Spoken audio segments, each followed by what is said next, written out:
Welcome to the Red Ink Revival Leadership Podcast. I'm your host, Patrick Norris. We're going to grow your leadership through neuroscience, psychology, and theology.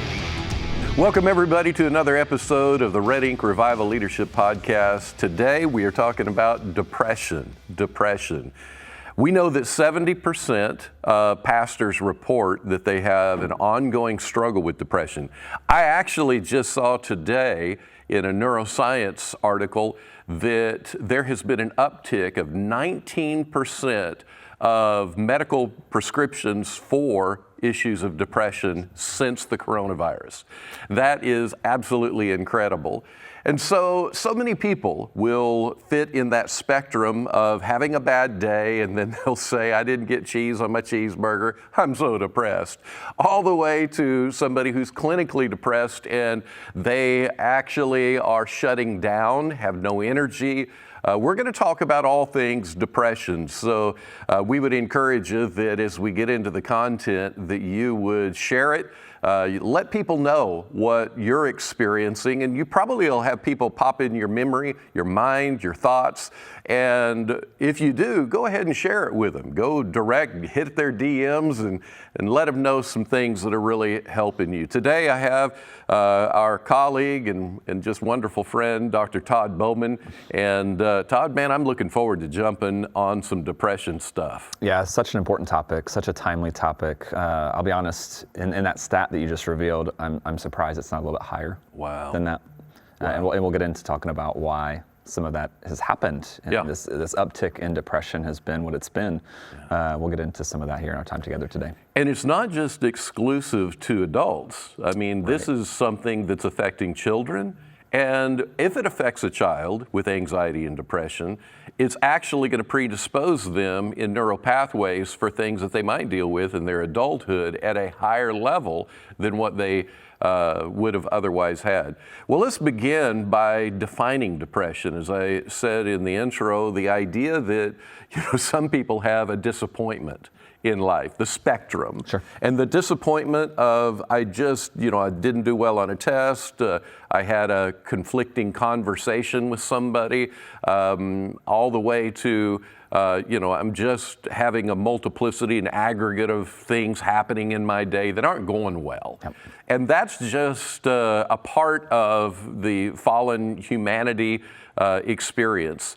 That for some, they'll say, I'm so depressed. And for somebody who says that in that moment, I get what they're saying and I'm not demeaning it, but it could be an insult to somebody who is actually clinically depressed. And if you look at the continuum, you're looking at pretty strong extremes, and there's stuff in the middle.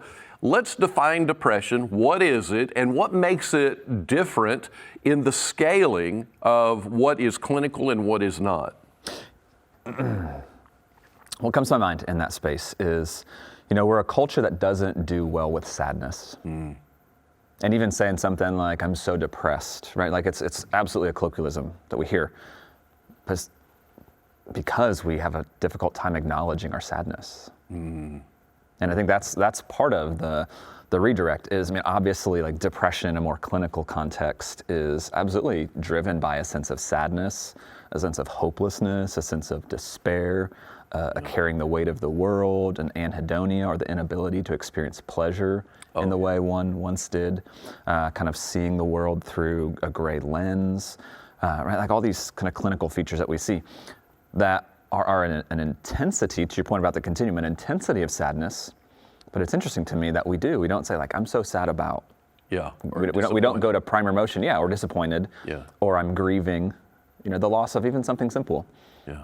Right? Like it becomes I'm depressed. Yeah. Which is like, whoa, wait a minute, right? Like, yeah. So trying to tease that out is I think the challenge, but I think we have to start by acknowledging the idea that there is sadness. Before we started recording today, like you and I were talking about some of the great sadness in the world.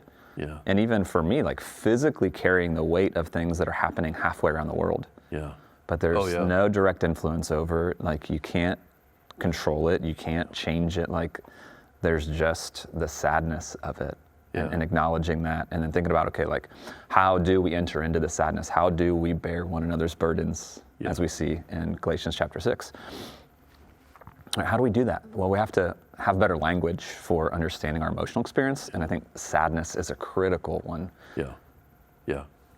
What's the difference in somebody who is experiencing depression, because you'll have clients come in and it's not about cheese on a cheeseburger now. Yeah. It's not about that they just had a interesting conversation with a parent or a child or a sibling. Now then it's an issue of I'm genuinely feeling depressed in my life, but maybe it's not clinical depression. What's the difference in those two? Yeah, I think part of that is, excuse me, some of it's going to be duration, right? Like, so with clinical depression, we're talking about a minimum of 2 weeks where every day or most every day, there's a really significant sense of inability to focus or concentrate, kind of that heavy, sad mood that you just can't shake. Some of it gets into negative thoughts about the self, kind of a sense of worthlessness, negative appraisals of the world around us, kind of the helplessness, things aren't going to change, it's bad and things aren't going to change. And even a negative kind of projection into the future, right? Like, it's just never going to be different than this. I mean, that's the really heavy weight, the heavy wet blanket of depression. But part of differentiating that from, like, this is a momentary, situationally rooted experience that I'm going to naturally bounce back out of, kind of like a bobber, right? Like, if you're fishing and the fish hits your line, like, the bobber's going under, but it's going to pop back up. Right? Those situations can pull us down into the water, but, like, eventually, if it's not a clinical depression situation, we're going to bounce back up to our kind of allostatic set point, right? Like the way our bodies tend to process emotion, how we our metabolism, how we digest food, like all of that is going to come back to a more typical, normal resting point. Call it allostatic balance. With depression, we're starting to see a shift over the clinical time. Side. Yeah, this clinical side, yeah. Yes. We're starting to see this shift where literally our bodies are slowing down. There's a lot of hypoactivation. We're sluggish. Literally, we don't process information as quickly. We have a hard time identifying and giving language to our experience. We might even know why we're feeling what we're feeling, but we're feeling it. Sleep issues tend to show up, oftentimes just a real sense of fatigue and lethargy. Even some hypersomnia, like sleeping longer and longer periods of time and just not feeling ever replenished or refreshed, actually, after sleep. So it's this kind of constellation of more intense variables that are persisting over a little bit longer period of time.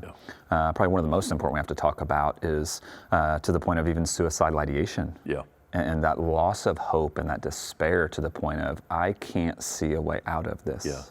So when we're talking about that depression that is the bobber up and down versus the clinical, which is more the sustained depression, is it always a precursor to have the more moderate depression? Is it a precursor to clinical, or are there other factors that could throw somebody into the clinical side that it could even need medications? Yeah, so this is a great question, right? Like, is it our biology or our psychology, or most likely a blend of the two? But I think that's what we see. Sometimes with real clinical depression, it can be unexpected. Oftentimes in adolescence, young adulthood, if you have that first depressive episode, it can kind of come out of nowhere, kind of just because there's so much happening developmentally. There's a lot of developmental vulnerability, especially for a young adult or an adolescent that hasn't had that kind of breakthrough experience of their first episode. We see the same thing with psychotic experiences, panic disorders, other things. But it can come very unexpectedly and be very shocking. And you're left as a caregiver, as a parent, as a spouse, thinking like, what happened? Like, 2 weeks ago things were fine, and now like we're here with no identifiable.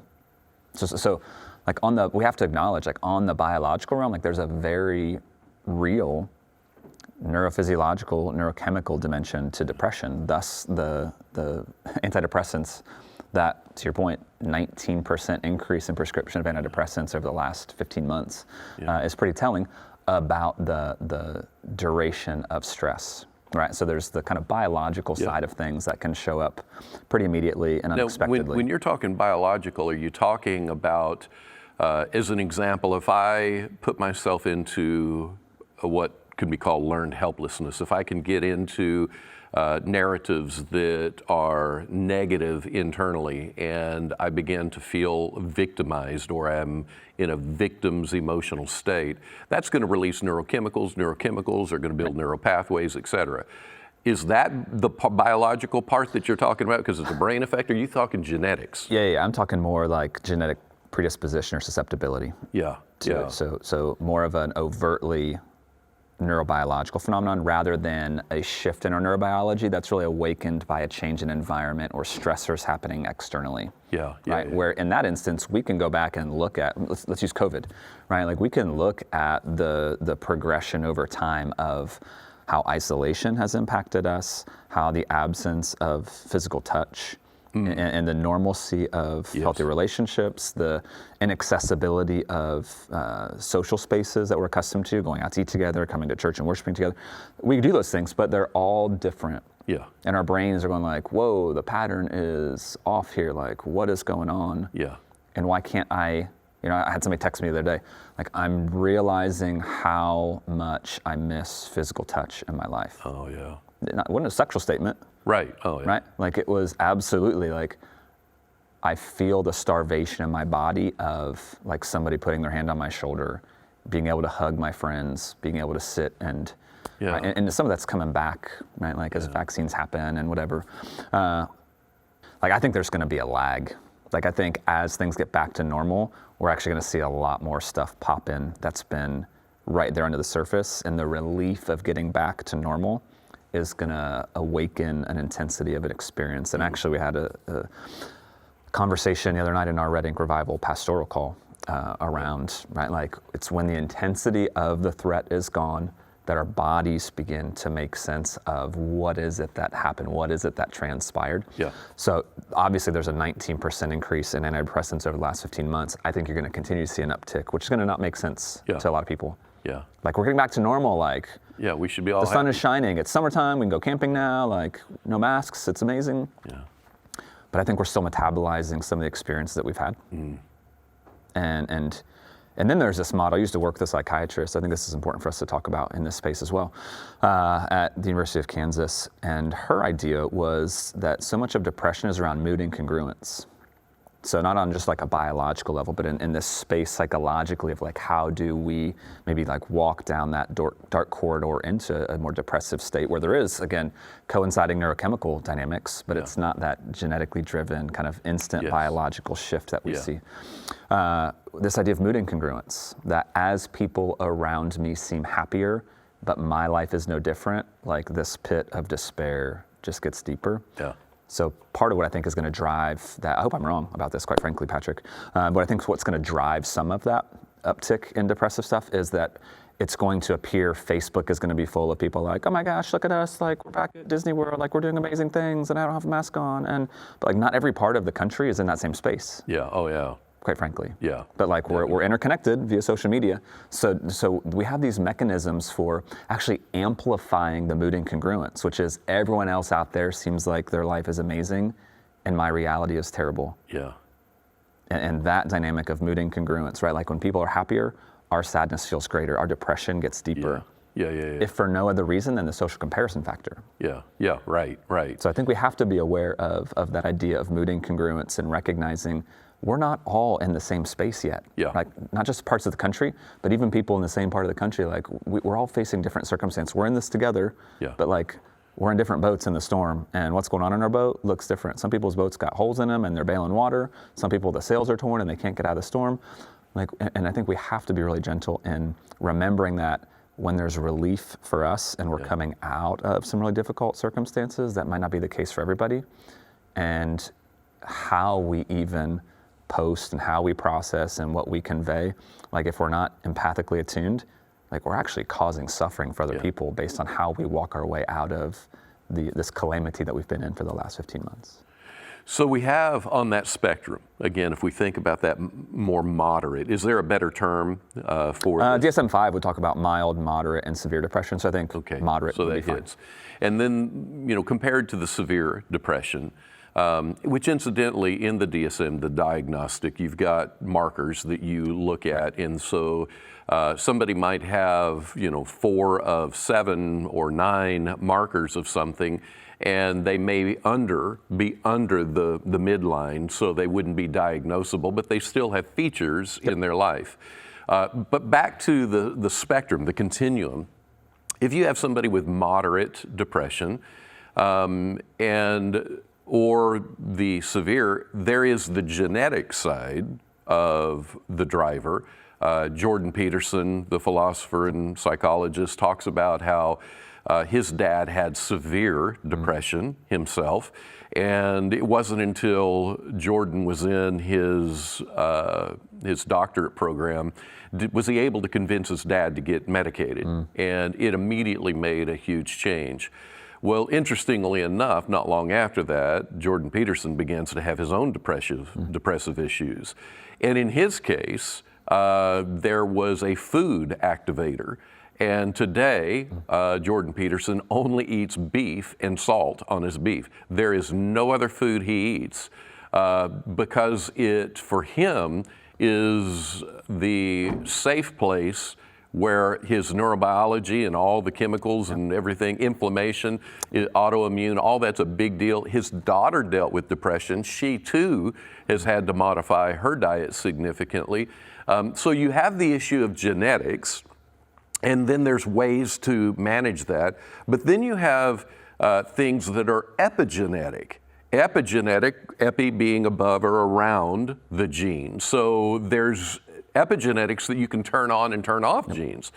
And so a lot of our experiencing of depression can be that in a moment of crisis, in a moment of stress, in a pandemic, in a fight of some sort with a spouse, and then the aggregate of that can begin to turn on the genes that weren't on. So that's why when you're 30 or 40, you can begin to present with more severe depression simply because of the genes working in that way. Can you talk more about the difference in genetics, epigenetics, and how they show up in our lives? Yeah, I think it's important not to tease those apart too much. Okay. Really, epigenetics is about inherited potentiation, right? If something's truly genetic, it's going to express itself. Yeah. Right. Yeah. Versus epigenetic is really more about what is this potentiation, like a light switch that can be turned on or off depending on circumstance or situation. One of the most famous studies of this nature with epigenetics is with Auschwitz survivors' offspring.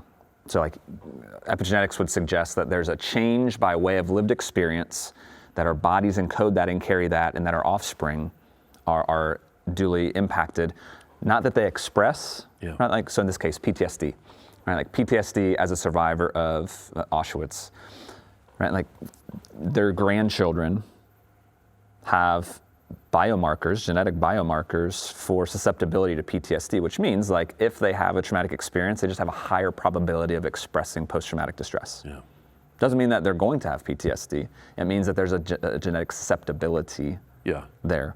Versus in my genes, right? My eye color, my hair color, vitiligo that made half my hair white, right? That is going to express itself because of where it's at genetically versus the potentiation that is contained therein with something that is epigenetic, if that makes sense. And and you can change even the genes, as I understand it, by the repetition of turning those the epigenetic factors on. And so there is something that seems to be transformable even in that context. Right.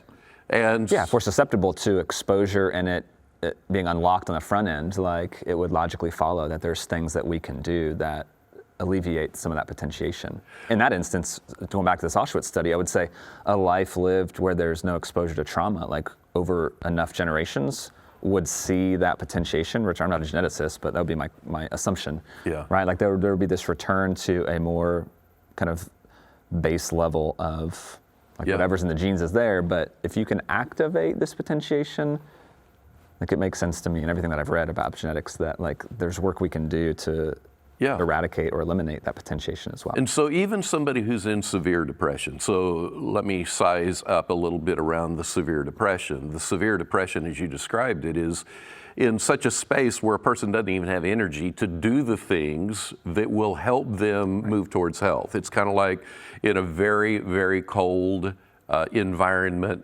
say Alaska in the winter, you go get in your car, you turn the engine on, and that's more the severe depression.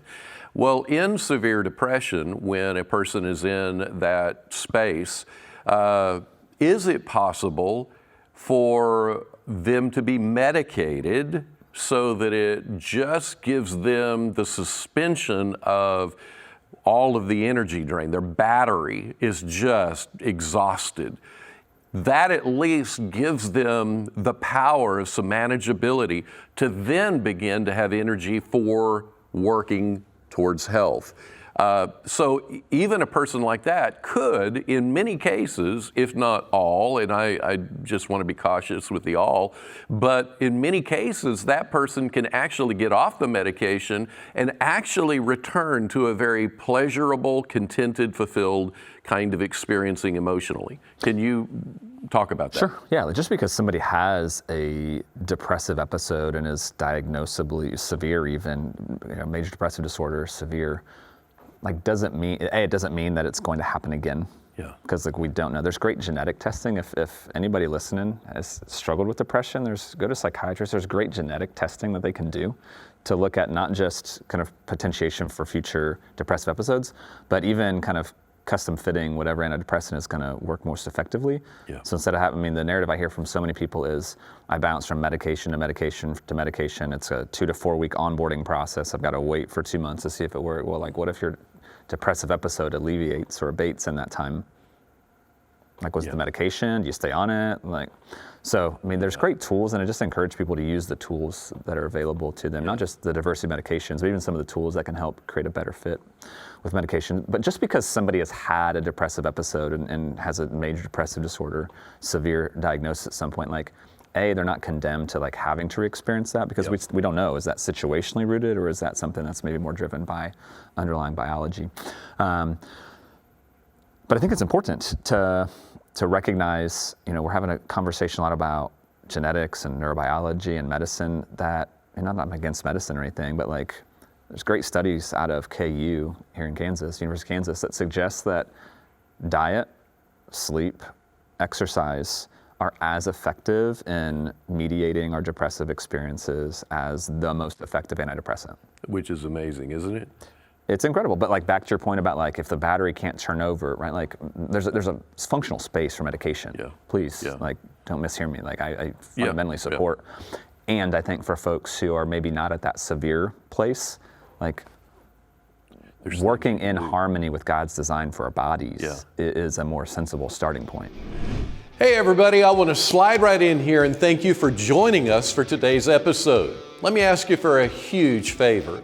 If this podcast is providing value to you, would you consider subscribing to it wherever you get your podcasts? Also, if you feel that it would be valuable to somebody else, please like it, comment on it, and share it on your social media feeds like YouTube, Facebook, or wherever you populate networking. And one more big favor. If you like the show, please go review it. And if it's true for you, give us 5 stars. And when you review it and rate it, it gives our efforts greater opportunity to grow, and that would mean the world to us. Now let's go back to this week's episode. Dr. Andrew Huberman at the Huberman Labs at Stanford, he studies sleep and studies a lot of things around ophthalmology and the audiosensories. And in his work, they've done significant studies around light and the circadian rhythm. And if somebody even stays up past midnight, and this apparently is pretty consistent no matter if a person's a night owl or early morning riser, that if somebody stays up past midnight, it begins to throw that rhythm off. Yeah. Well, the power of that rhythm is serotonin, which also begins to be a feature to help offset the depression. And so he recommends, and not just recommends, in their studies, it's a profound effect of just having 10 to 15 minutes in the morning, first thing, being able to get 10 to 15 minutes of sunlight, just the light, and then at night, not using your devices and et cetera, to have light imposition upon you, to actually put those down so that you don't mess up your rhythm, then the neurochemicals in your brain support you for mobilization and actually happiness. Again, that stuff is profound to me. Let's switch gears, go back to the spectrum. And I'm going to talk about the mild, I want to talk about the moderate, and then, of course, jump into the severe of depression. But when we talk about the mild, one of the things that we began with is how people will go to a very exaggerated extreme in expressing the most simplistic disappointments. Yeah. And we all do it. I'm not saying we don't. We do. But when somebody, again, has a moment where they are running late for an appointment, and the conflict around what that could mean in their opportunities, they will say something like, I'm just so depressed. Or again, I didn't get cheese on my cheeseburger. I'm just so depressed. Well, let's first of all, let's talk to that, because I think it's interesting that in the westernized culture of America, we live in extremes. And we've developed this over centuries now, or at least decades. And in the decades of developing it, this isn't just cultural, this is neurobiological. And so we literally have developed a culture that is bipolar. I'm not saying the people are, but the culture is, where, like this person who would say that, I wonder if they've ever thought about, and this is actually an invitation, not a shaming element, but I wonder if they've ever thought about, why do I need, whenever I'm having this moment, why do I need to have an exaggerated extreme?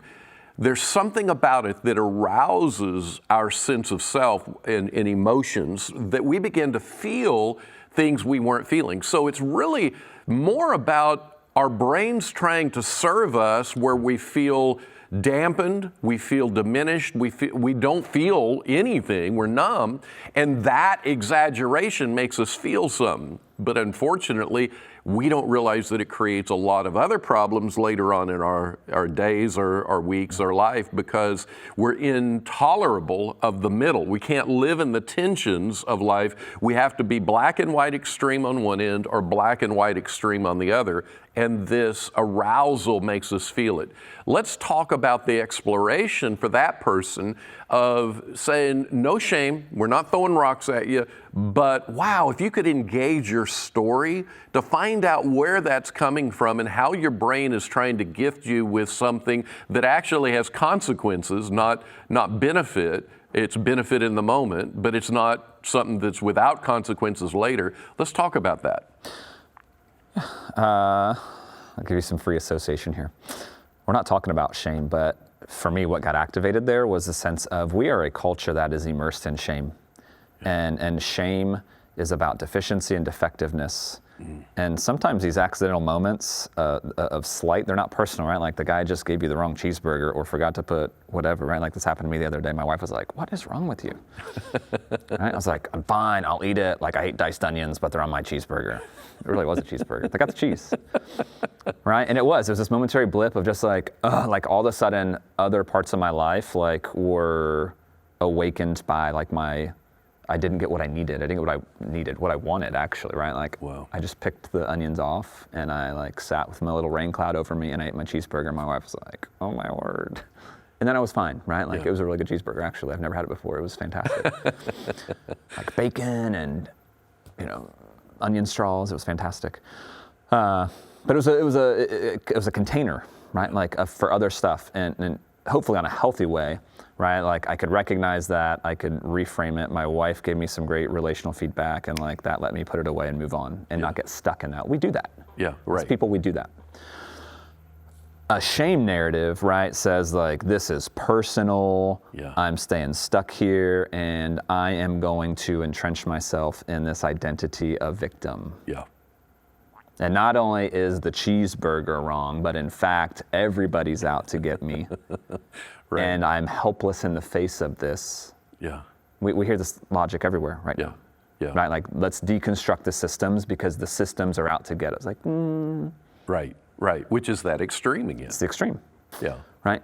And take your pick of systems, right? Like, we can look geopolitically around the world and we're having conversations like, we don't like these people, like, let's deconstruct their power. And it's no different than like, we don't like this group in our country, like, let's deconstruct their power. Yeah. Without being honest about like, Right. what's the true story, or like, what's the real narrative? Yeah. And live in the tension of that. But there is this shame always invites us to adopt the power of a victim stance. Yeah. Which unfortunately, like, really illegitimizes true victimhood, like people who have actually been traumatized. Yes.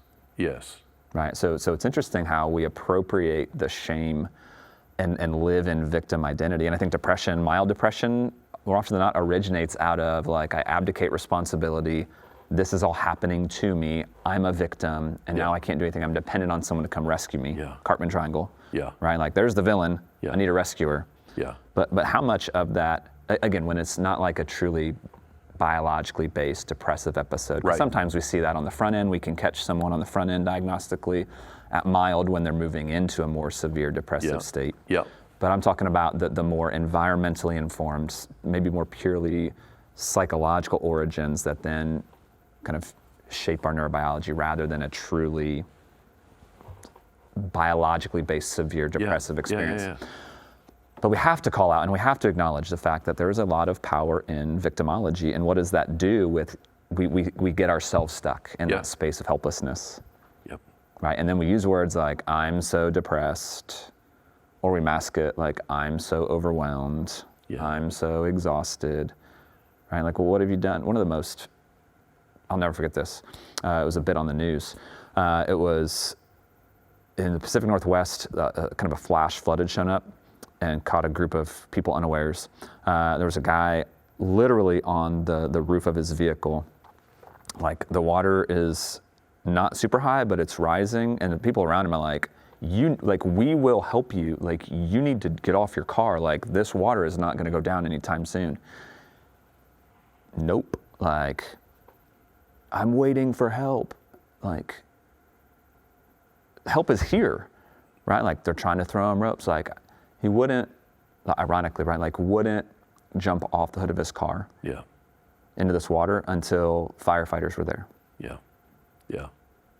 Right? Like, stuck, paralyzed. And I'm like, the abdication of personal responsibility, I think, is something that we have to look at as a driver for the depressive, mildly depressive spaces. Yeah. Right? This kind of colloquial depression, all the way to like, you live in that long enough, right? Like, you're going to show up on this continuum of diagnosable depressive experiences. Yeah. But the abdication of responsibility, right, is learned helplessness. You just mentioned it. Yeah. And in that space, we're unwilling to co-participate in what we need. And this is where cognitive behavioral therapy becomes brilliant in my book. Man. Yes. Right? Like, we're going to make you the expert in identifying, modifying the illogical beliefs, the erroneous cognitions that you have, like the erroneous appraisals of the world. Yeah. But folks who are entrenched in victim status and don't want to move out of that, right, like, make for really difficult psychotherapy patients because they don't want to take personal responsibility in beginning to address the catastrophizing thinking, the personalizations, the fortune telling or mind reading, or all these cognitive distortions that we know exist when we're in a depressive space. Yeah. Right, forecasting the future. We don't want to take personal responsibility to challenge those. And I think that's the real dangerous place for us culturally right now. Yeah. Is we're in a space where we abdicate personal responsibility. Yeah. And in that, I don't know that we really fully recognize the psychological ramifications and where that is leading us. Yeah. Even on a diagnostic level, right? Like, forget the sociological domain. Like, just on a personal psychological wellness level, it's moving us toward greater and greater degrees of probability for having some type of diagnosable struggle. So again, if we look at that spectrum, that continuum, you've got the mild depression, the moderate, and the severe.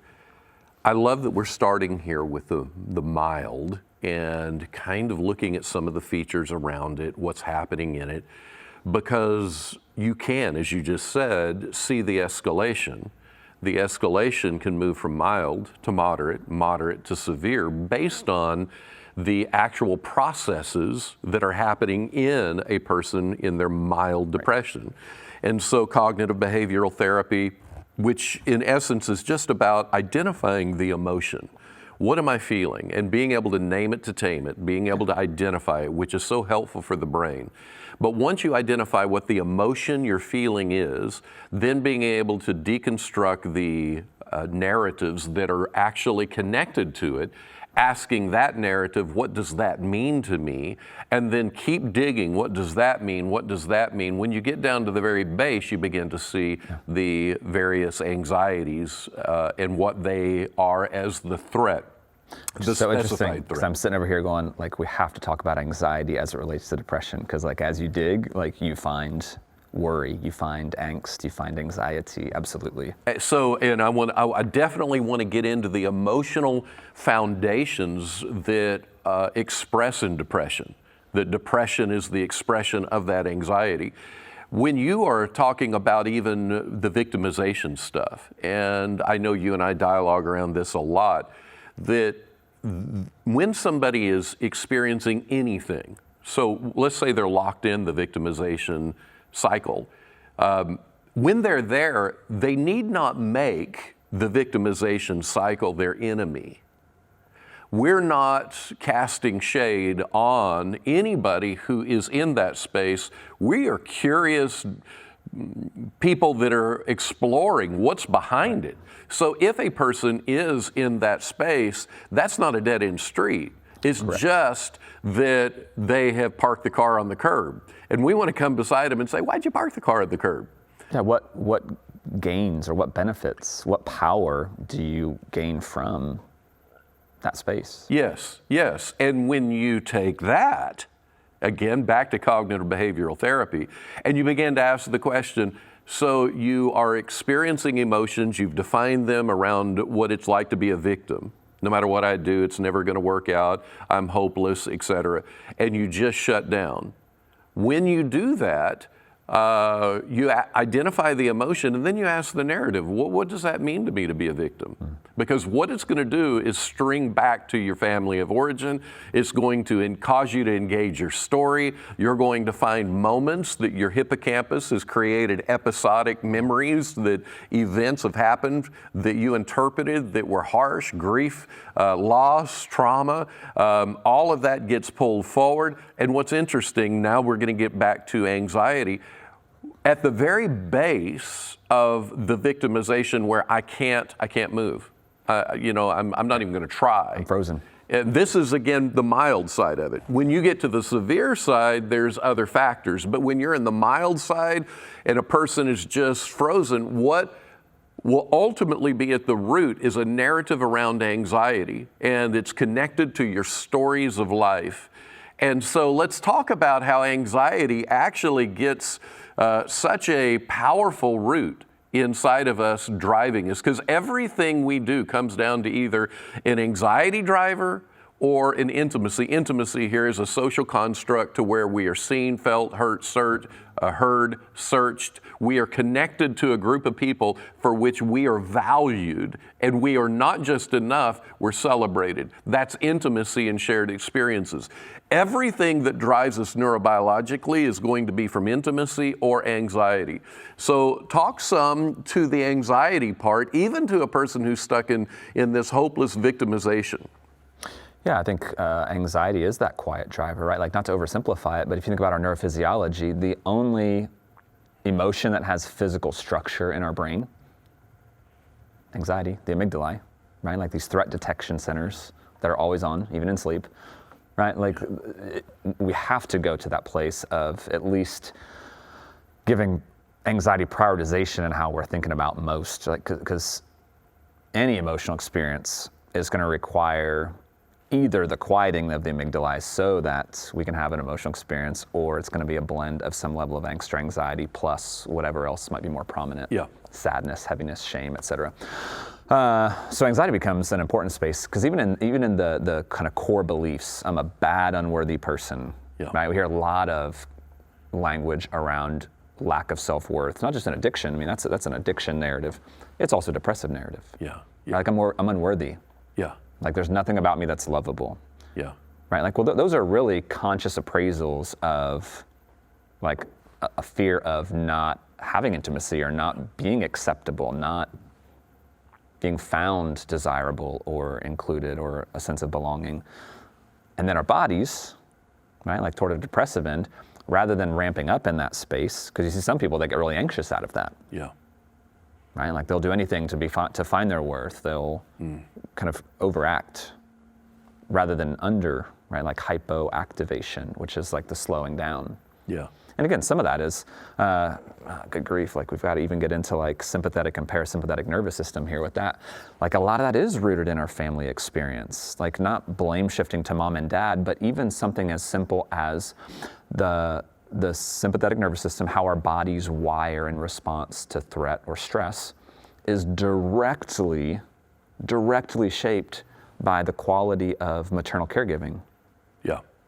So if you have moms who are inaccessible because they're at work, if you've got strung out on drugs mom, working 3 jobs mom, have 7 kids mom, postpartum depression or postpartum PTSD mom, yeah, like we've now got in our body, not necessarily genetically, but like a self-state and experience in our bodies with how we respond to stress that's emerging in direct correlation to what we're seeing with maternal caregiving and what's happening psychologically with mom. Yeah, yeah, yeah. Right? So it's incredible. I mean, we could talk for probably hours today in trying to unpack all this.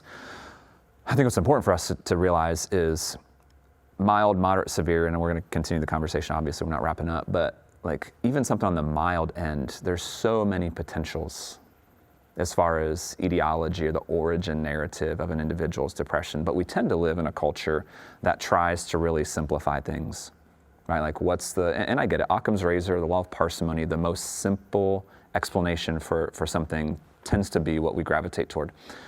But I think it's erroneous in this case, like because of all these moving parts and pieces that we've talked about. Like we've been talking about the brain and genetics, like all that is so delicate, right? Like SSRIs like literally keep the synaptic gap open for like 0.5 nanoseconds or something ridiculous, right? Like this almost indiscernible amount of time. Like it's that level of sensitivity that you take a medication for to make sure that serotonin can be reuptaken. Yeah. Right? Like that's so incredibly delicate. And I think it's just one variable that says like, this is a delicate system. There's so many variables that load on this that, to your point about curiosity and getting back into our stories, we have to hold a lot of space for not everybody's experience of depression is going to be cookie cutter. Yeah. There's not some like, here's the 3 causal variables, but we do like blogs do this, infomercials do this, medication commercials do this. Yeah. And it really, to me, undermines the uniqueness of any individual story with what function of depression. Like it's a physiological, it's a mental experience. Yeah. And like everybody, barring some like twin, like identical twin situation where their genetics are identical, like they might have the same experience, but even in those moments, like twins have different stories. Yeah. Right? Like they have different experiences because they're not always together. But I say all this to say like we have to be really careful, especially as helpers, in not bringing our own kind of prescriptive assumptions, not even prescriptive solutions, because some of those are actually effective and we need to be prescriptive and here's what works. Yeah. But prescriptive in our assumptions around how does somebody get into this space of mild or moderate or severe level of depression. Yeah. And when you're talking about that, the oversimplification, you are still holding the objective treatment to begin at a person's individual story. That itself is profoundly important to being able to make sense, build connections of dots, create themes, commonalities to how they're experiencing today based on things that they experienced yesterday or years back. And so again, the anxiety there is, and let's talk just for a second for clarification and context, that anxiety fundamentally is a God-given gift. It Certainly. helps us to address threats. It is what mobilizes us to create solutions to whatever is in front of us. So fundamentally, anxiety is a God-given gift. When it becomes chronic or unmanageable, exaggerated, imaginary, when all of that begins to be featured, then you move into, many times what people in the Bible would describe as fear and the unhealthy natures involved with it. And that is really what we're talking about, is that more chronic side is what is driving the depressive issues. So when we think about anxiety, anxiety, as you said a minute ago, it makes it personal. It makes it pervasive. It makes it permanent. You feel like no matter what I do, it's all about me, and no matter what I do, nothing's going to change. That's anxiety that is just rumbling like a Harley Davidson motor, and it's just roaring and loud, and it's like, ah. And so you have that feature. Then you have the feature of grief, and then you have the feature of anger that has nowhere to go. Anger as in, I see something that feels like I can't control outcomes. It makes me mad, and now I can't do anything about it, so then I get shut down in it. So let's talk, we got the anxiety part of depression. Let's talk just a little bit about the grief side and the sadness. And the grief side, I'm reminded of Jordan Peterson again. His daughter talked about when she was a kid, she was dealing with depression. He asked her, well, what's that feel like to you? And she said, it feels like having a dog and then being sad that you don't have a dog, that the dog has died. It feels like that's what it would be. I'm that kind of sad. Well, as she got older, and she got help, but she got older and she began to experience less and less depression. She had her dog and the dog died. And she reported back to her dad, when I was younger, I said that it was like having a dog that died, but she said depression is much more sad. So you've got this grief element. Yep. And so just pull apart grief for us for a little bit. Yeah, what comes up with grief for me is in 2013, the American Psychiatric Association published DSM-5. So everything we've been talking about comes from really that volume, kind of the mental health Bible, so to speak. Diagnostics, yeah. Yep. And in that, kind of this really controversial dynamic of how grief was wedded to depressive disorders shows up. So 2013, we've got this marriage of grief all of a sudden kind of being connected to, and kind of the fear on one side of the argument is like you're pathologizing a really natural, healthy experience that we already suck at as Americans. Yeah. So now we're gonna disincentivize people to really feel and express their grief if they think it's gonna be like, well, now you have a mental illness because you're grieving the loss of your spouse to cancer, right? Like, no, that's not what we're saying. But I understand, like, I probably actually fall on that side of like, whoa, like if we're pathologizing something. Now the proponents of including that, and eventually it won out and is now in the DSM-5, that grief can activate a depressive episode. That makes sense, right? Like I would rather err on the side of like, let's not pathologize something normal and healthy. The converse though was like, that's awesome. If this is a catalyst for actual depressive episodes, like we need to make sure that we're not missing actual depressive episodes because of grief, because we're only categorizing it as a natural experience when it crosses some threshold. Yeah. Right? So even in this, the tension in the conversation from 2013 and before, right, it is kind of where we're at. Like grief, absolutely a naturally occurring, healthy processing of stress and loss. Yeah. That as Americans we suck at. That part's still true. Right, right.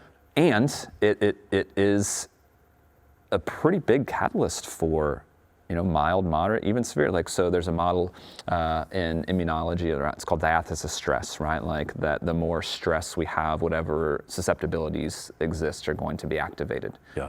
Right? If you're someone who does have potential for a depressive episode and you have extreme loss, yeah, like it's gonna pop. It's gonna show up. Yeah.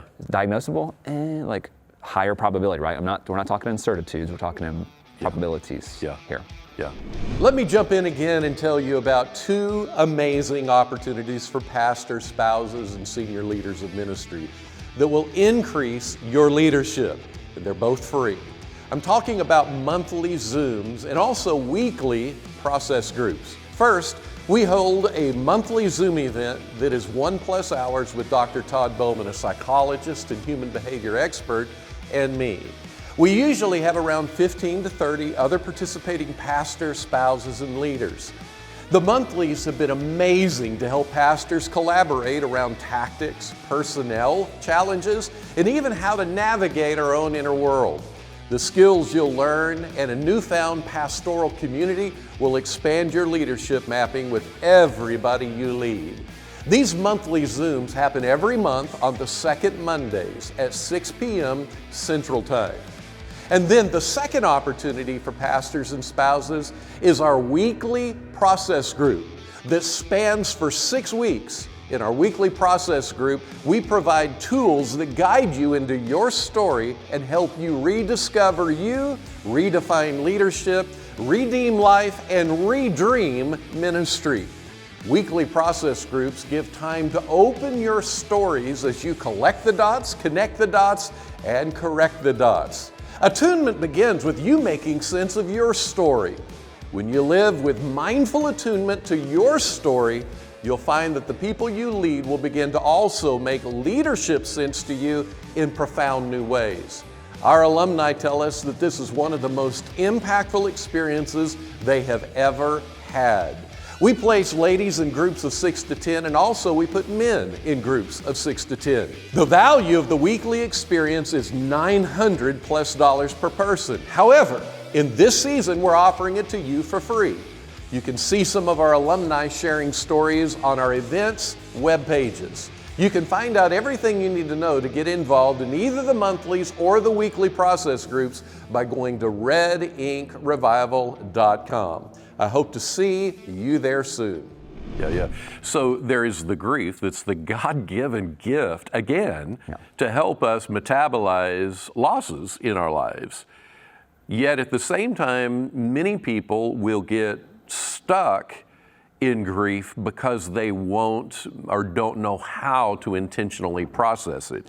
So you have both a good grief, and you have the grief that a person, when I say stuck in it, I don't mean that if grief lasts for a period of time that that's wrong or bad.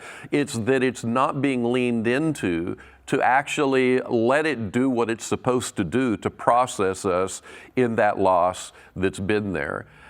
I do think about how grief is so profoundly built in our lives. So many people in the severe side of depression will report that they are feeling deep grief and loss, but it's not necessarily connected to an event. Right.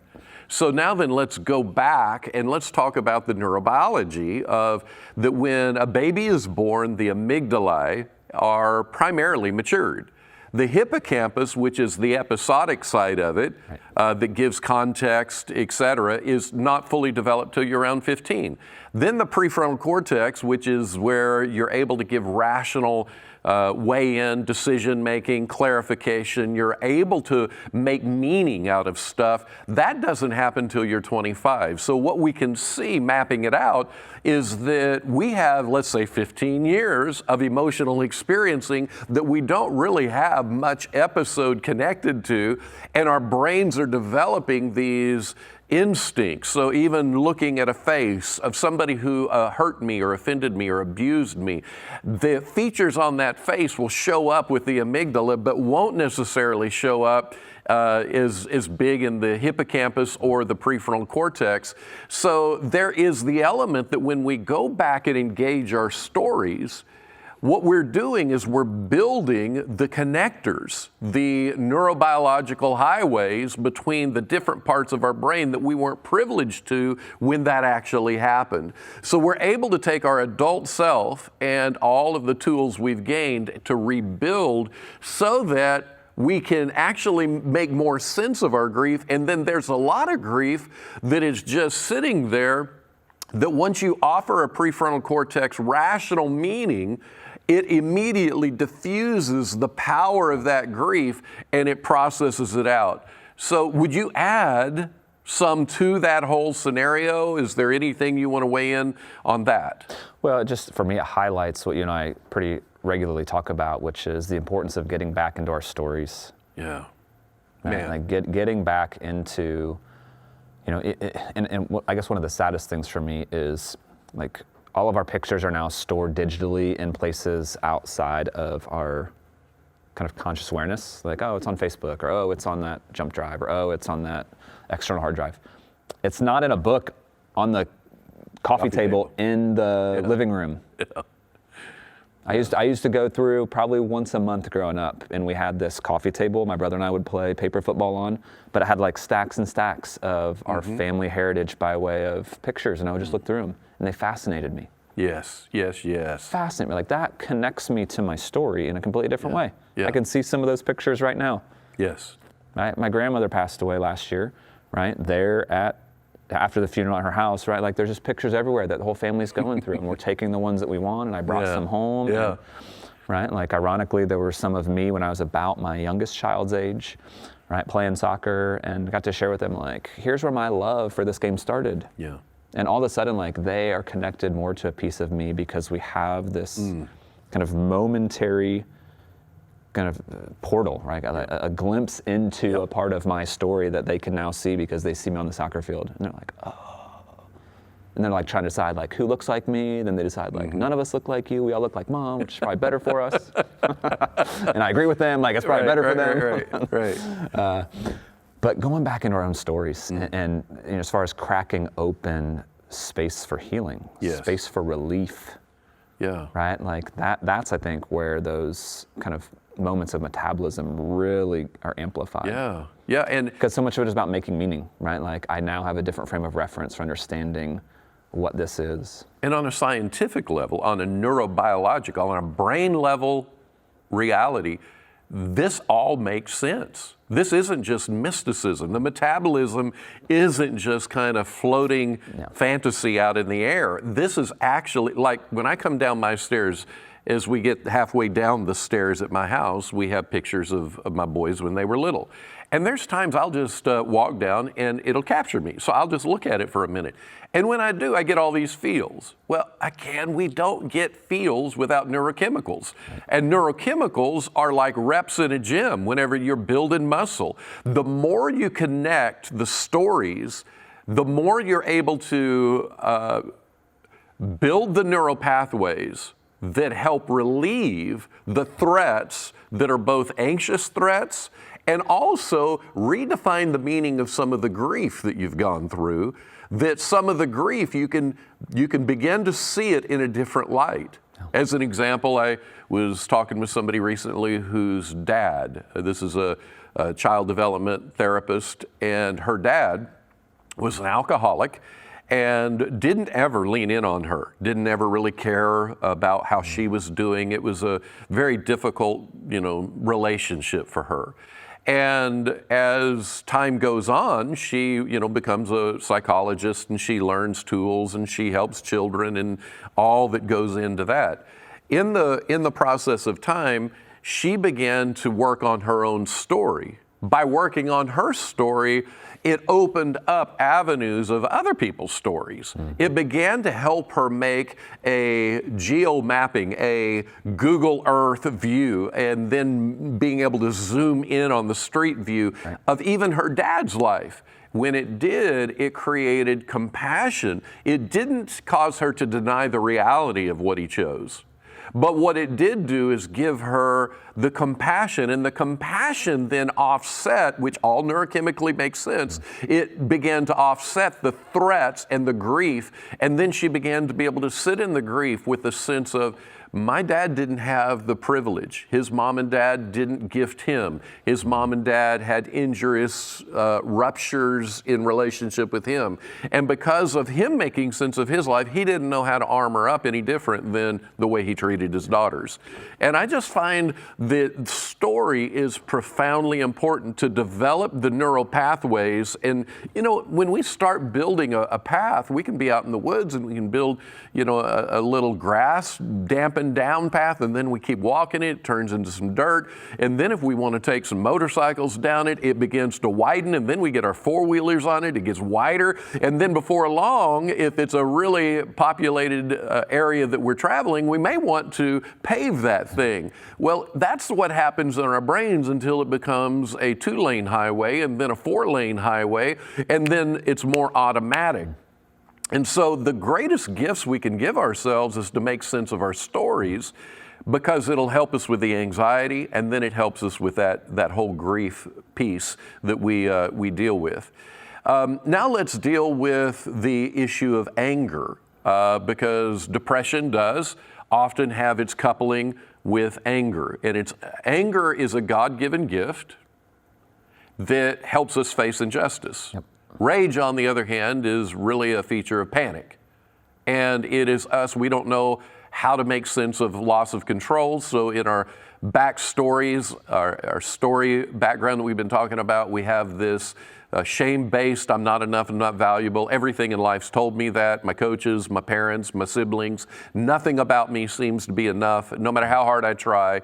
And now I'm in a loss of control, or an aggregated over weeks, months, years, and then I'm in panic. So that's the difference. One is about justice, and the other is about panic. Both of them are this desire to, if we can, control. And when we can't control, then we tend to go back to the victim side, and that's where anxiety gets in. Yeah. So that's my kind of street level part of it. Talk to us about anger. What is going on in us when anger turns into depression? Sure. I'm almost going to flip those around as well, because so much of what we see in the discrepancy between men and women with how depression maybe even shows up is men are more inclined to be a lot more irritable and angry. Yes. And it's actually a miss, right? Like, we don't realize there's actually depression going on. Well, what is the function of that? You use the car analogy of the dead battery. Anger is a source of energy for us. Yeah.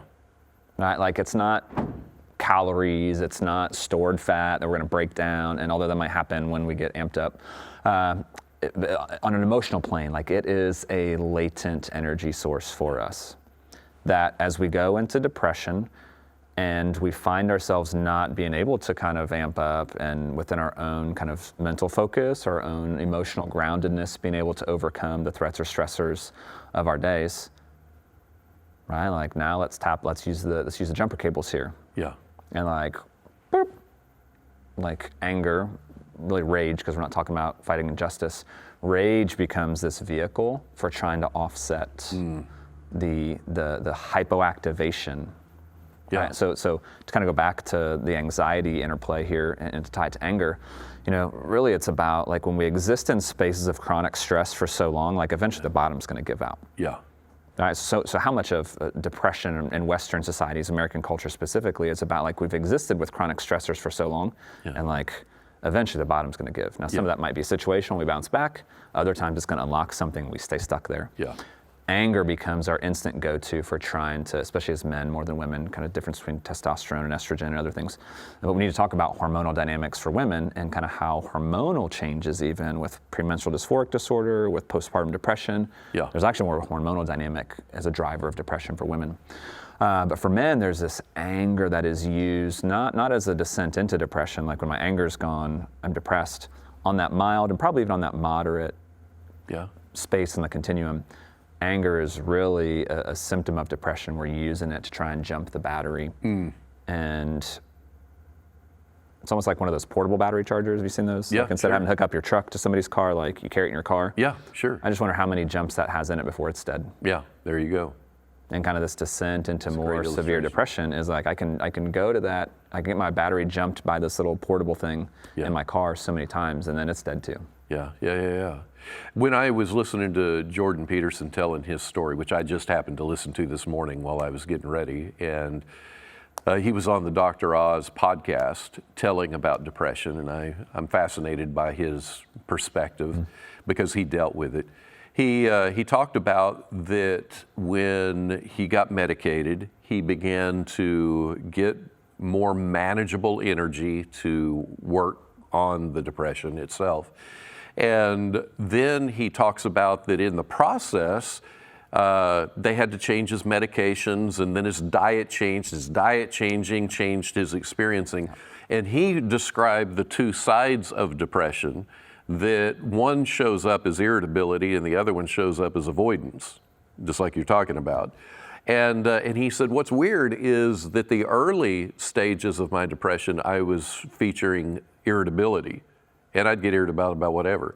He said, now I find myself much more in the avoidant expression of it, that I just avoid people. I avoid interaction. I avoid things. That would be his temptation. Of course, he's got tools and such. Yeah. Can I reframe that a bit? Yeah, Because please. like my initial hear of that, and probably listeners too, was like avoidant has such a negative connotation. And like what I heard in that was like, what self-knowledge and healthy boundaries?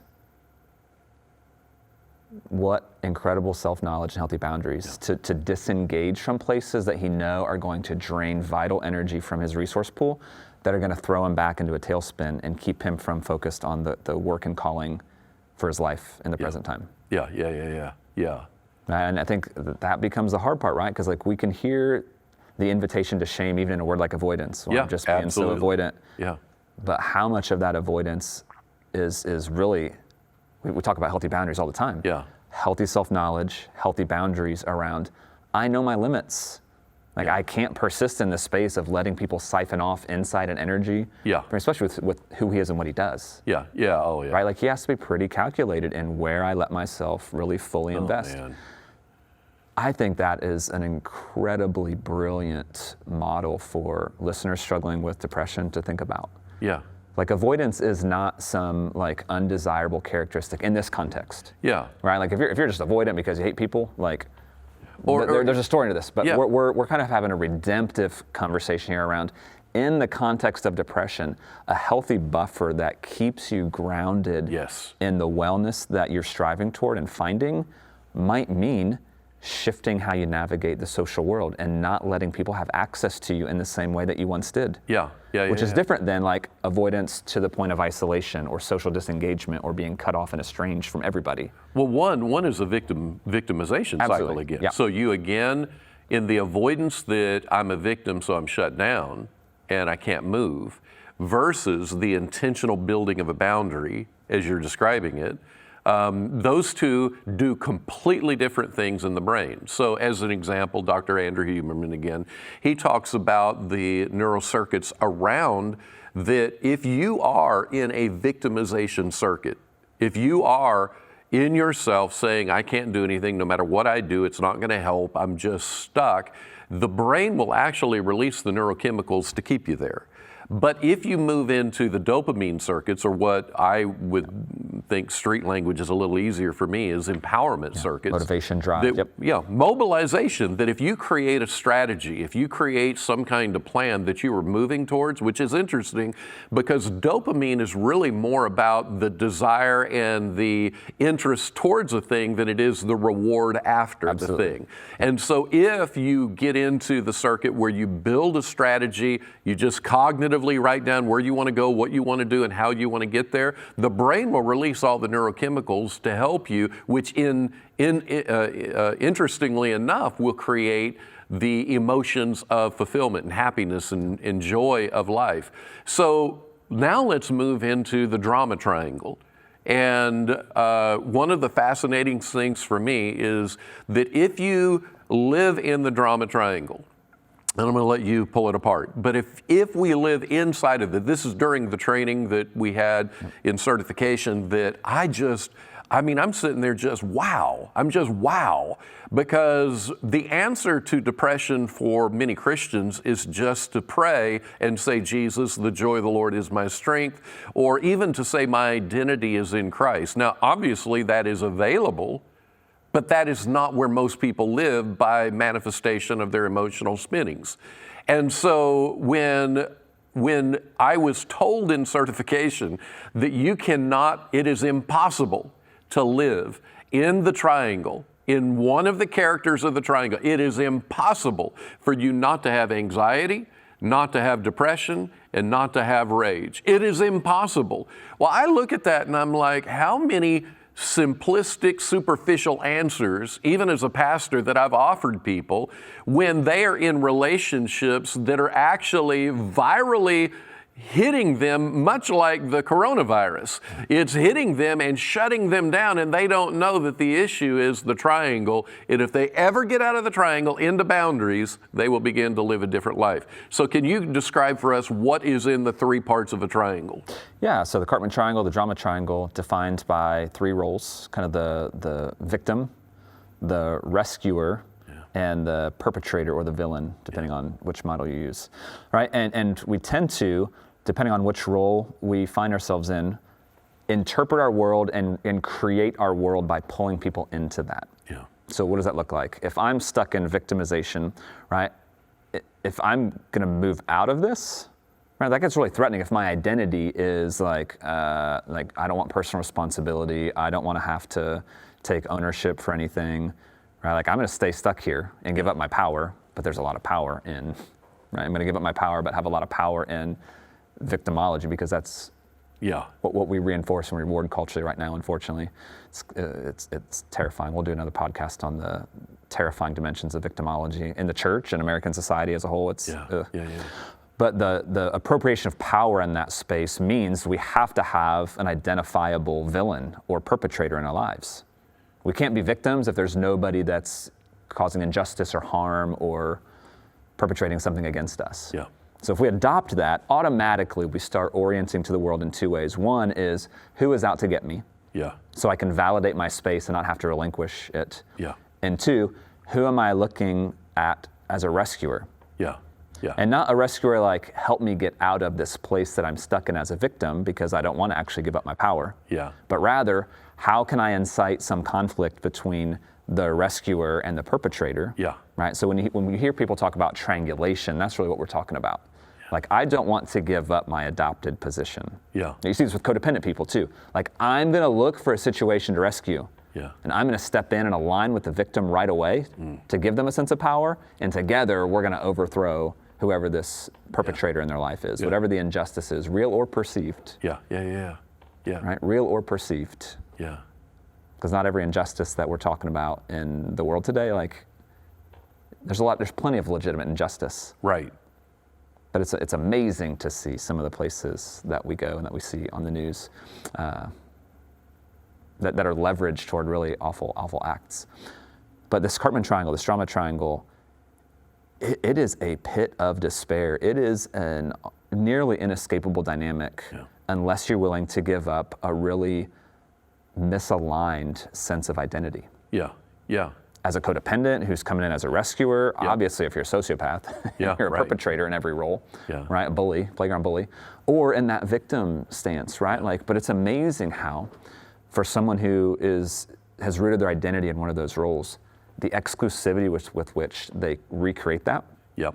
And healthy people will extract themselves from that. They'll draw boundaries. They'll cut people out. Like I'm not willing to do this. Yeah. I've had to do this with clients. Yeah.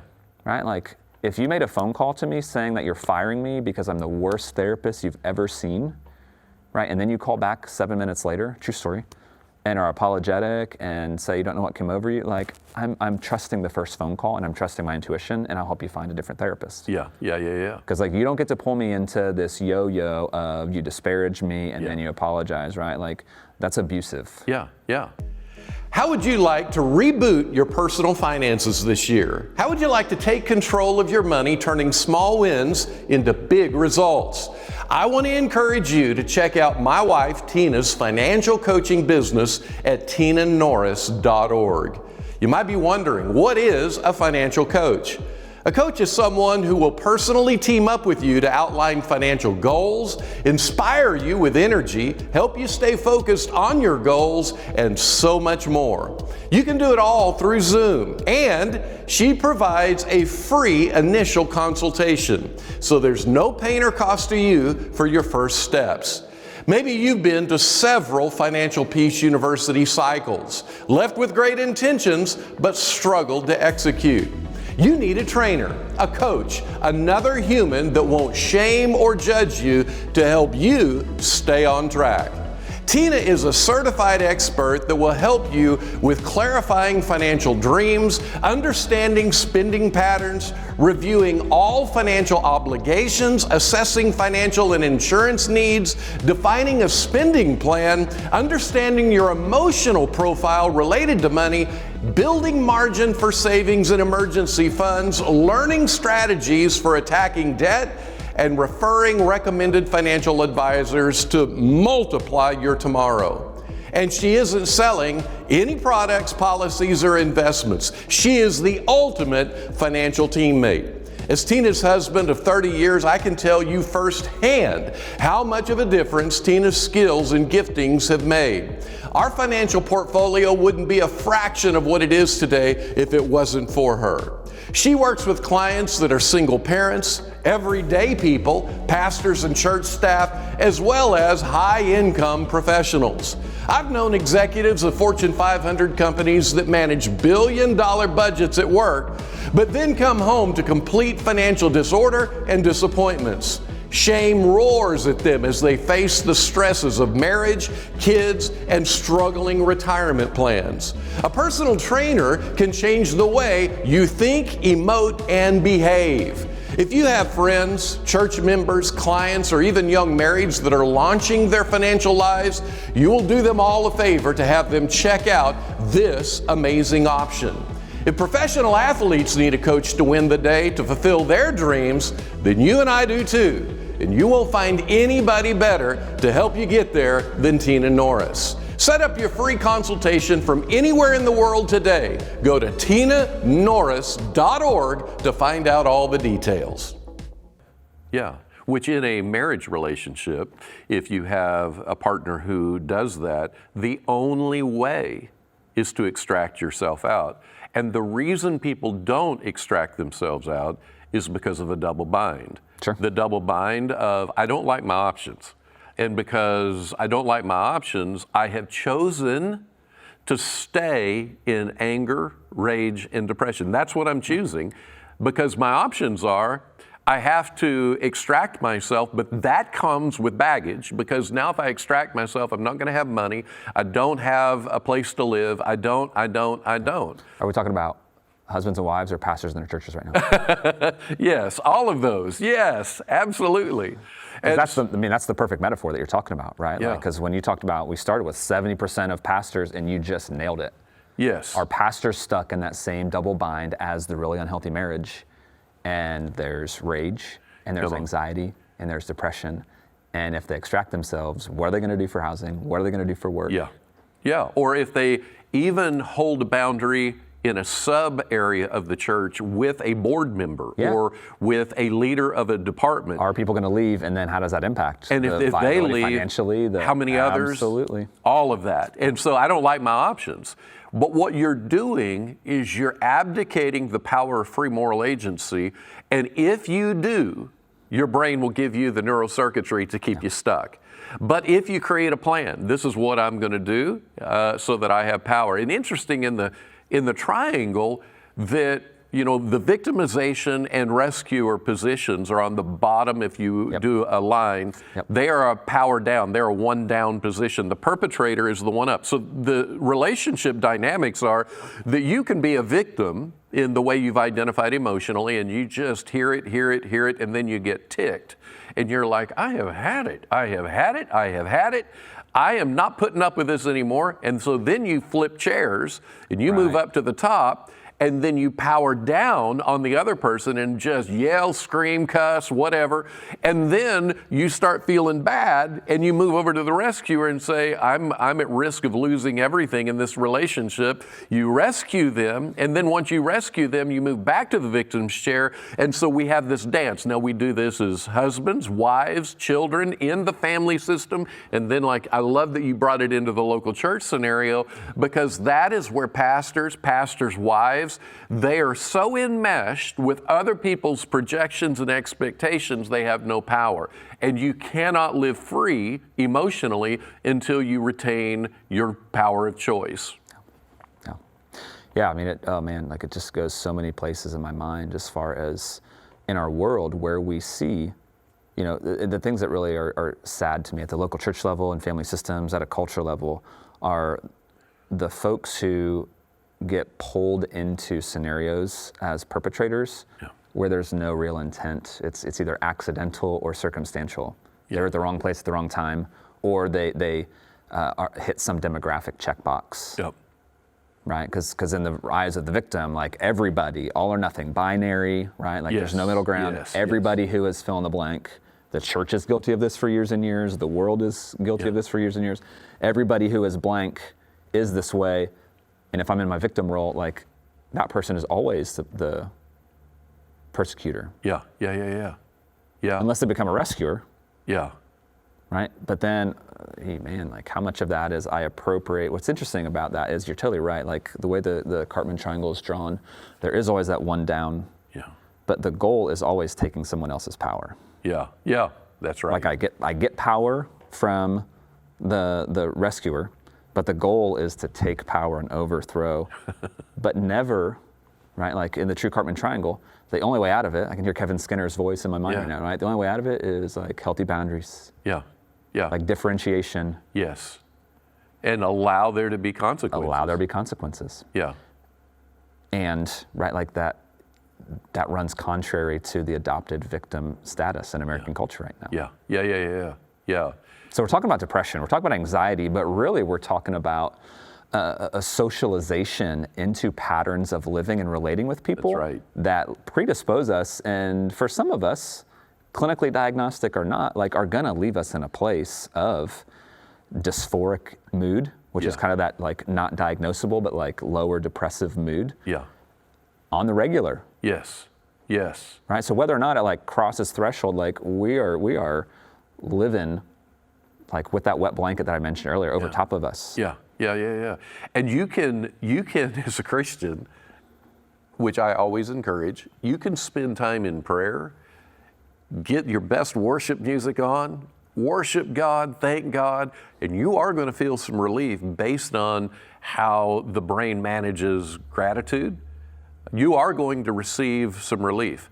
But the moment you leave your time of worship and re-engage the relationships in the triangle, it is impossible to not live in rage, depression, and anxiety if in fact you're going to stay in that triangle. That's why to me, you need to have a professional, a relationship that is psychoeducated to help you be able to see the double binds and give you strategies that you can't think of right now that actually will help you. And here's another part of the anxiety. People in the double bind that they don't have the impetus to get out of the triangle is because their brains are registering anything that's unpredictable as a threat.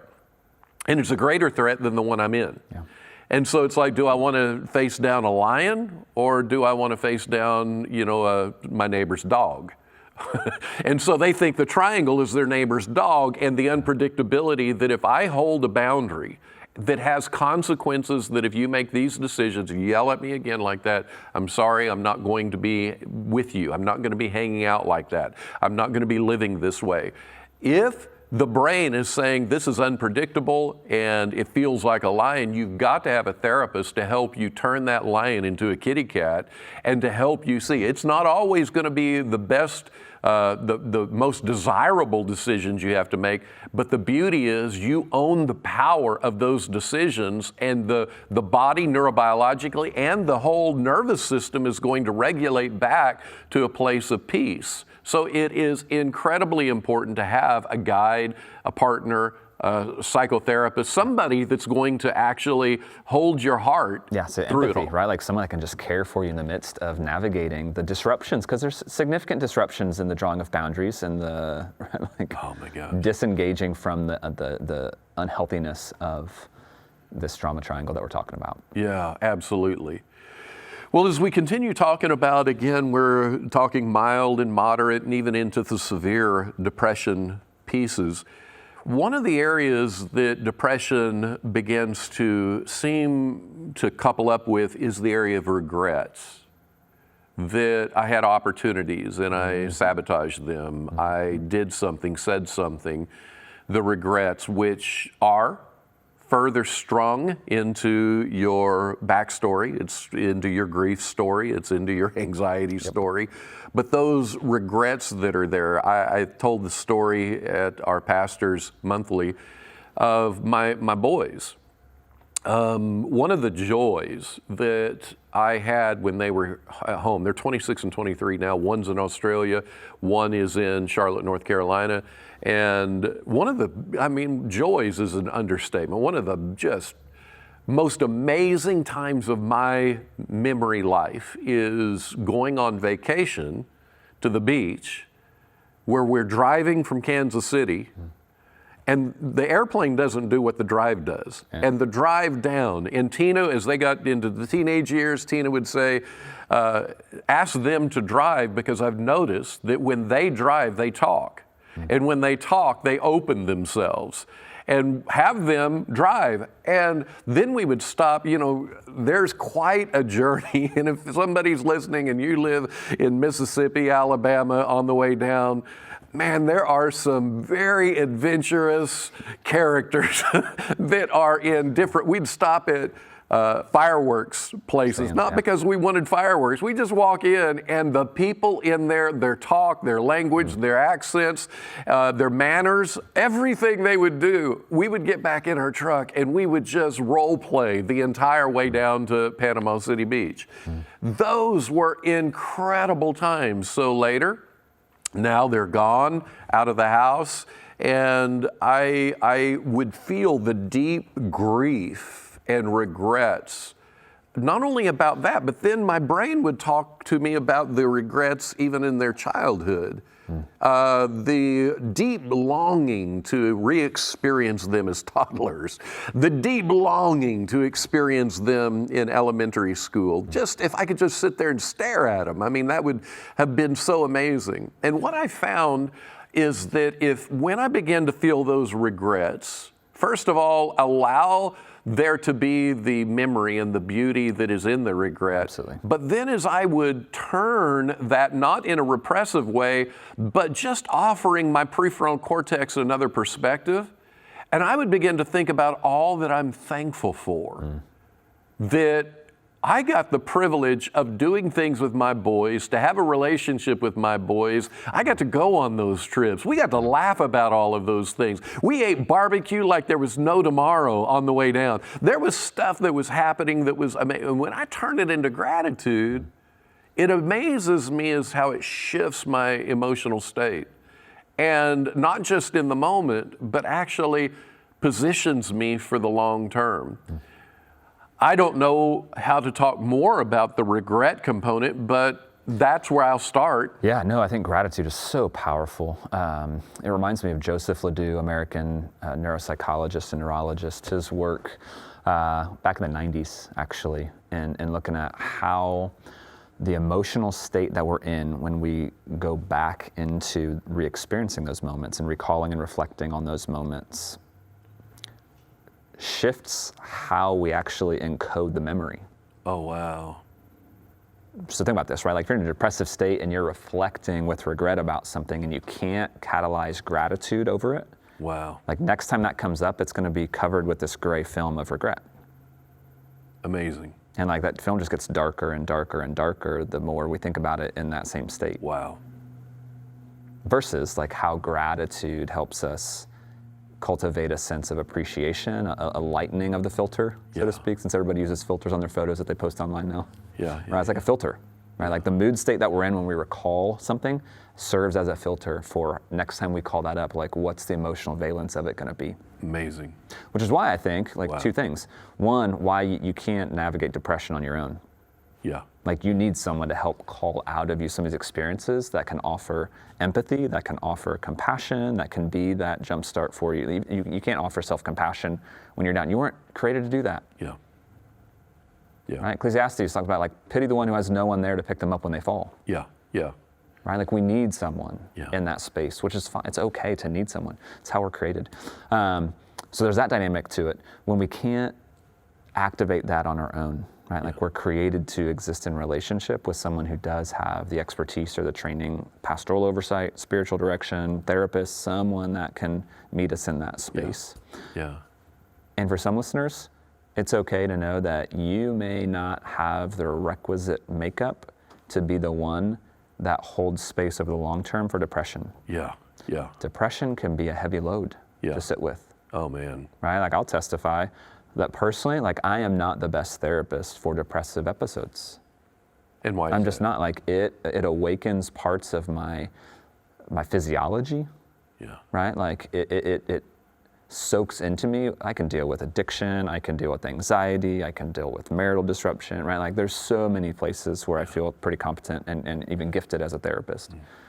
Bipolar disorders, depressive disorder, like there's something about the weight of that depressive experience that activates something in me, a familiarity from places in the past, a role, probably not my own depression, I've had depression really, but the role of being caretaker for depression and the helplessness of that is a very real dynamic for me.